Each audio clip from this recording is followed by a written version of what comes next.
Hi, I'm Mary Byers, co-author of Race for Relevance: 5 Radical Changes for Associations. I recently had the opportunity to talk about restructuring governance. Is it really possible? At the Association Executives Institute. It was my pleasure to present some of the information that I've learned as an association consultant over the past decade. We do believe that it's possible to restructure governance. In fact, we know it is because we've seen associations do it. The New Jersey Veterinary Medical Association is now governed by a board of 5 members. And the Nevada Dental Association has cut its House of Delegates almost in half. So we know where there is a deliberate review and a very clear purpose regarding governance and what it should do for an organization, that change is possible. Change starts with questions. And some of the questions you should be asking about your governance are these. Does our governance make the best use of our volunteer leaders' time? Does it allow us to govern proactively and quickly so that we're not missing opportunities? What does governance cost? Not only the out-of-pocket expenses in governing an association, but also in terms of loss of income for volunteer leaders and the time that it takes staff members to prepare for meetings, whether they be board meetings, House of Delegate meetings, or committee meetings. The other things that we should be thinking about in terms of governance is what kind of productivity do we have? And does it really take 20 people to do what maybe 7 people could do? I'd like to share a quote with you from the Wall Street Journal, written by Richard Posen on December 21st in 2010. Here's what he had to say.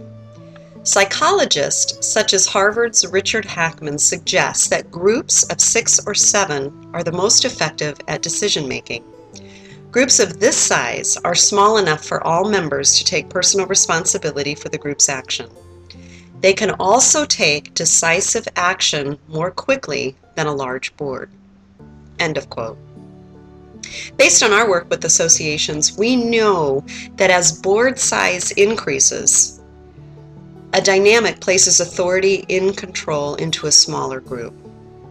As board size grows beyond the mid-teens, the executive committee often comes into play.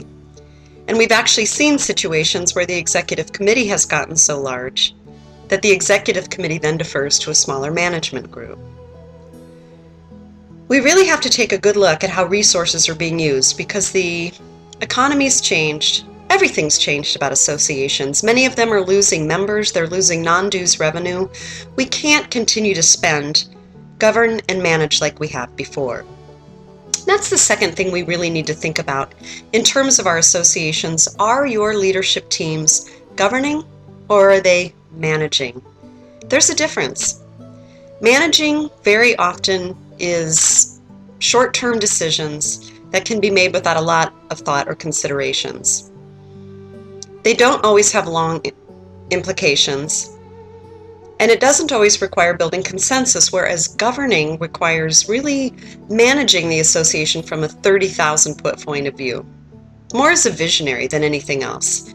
And often it requires considering numerous stakeholders and how they'll be affected by the decisions that are made, and very often, if not always, requires building consensus so that there will be support for the decision and support for the future of the association.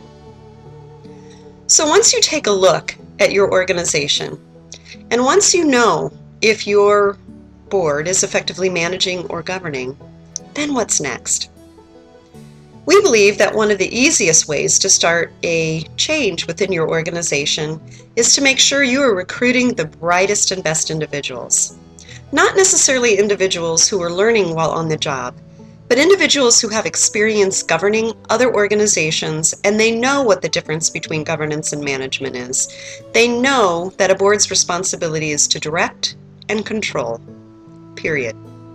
Not to micromanage, not to be boots on the ground that are doing the heavy lifting that committees really should be doing, but be to casting a vision and following that vision and make sure that vision is funded the way that it needs to be financially and also resourced the way that it needs to be from from a staff standpoint.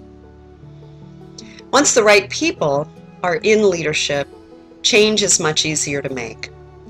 And as you look forward to making changes and decide what kind of changes need to be made, think about this.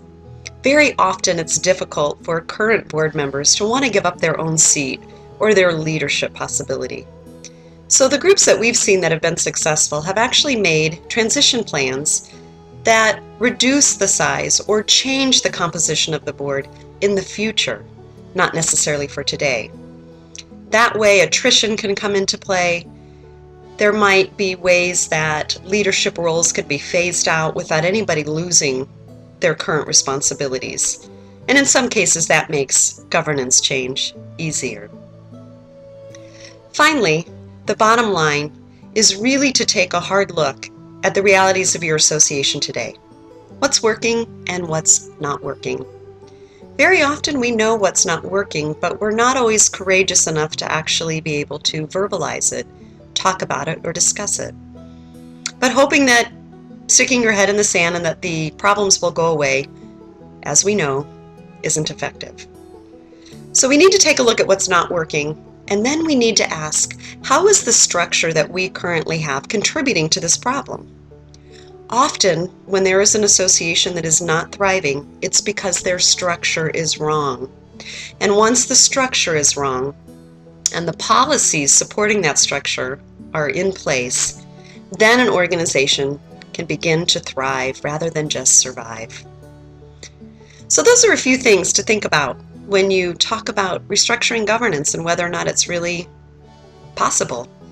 We know that it is because we're seeing it happen in associations across the country.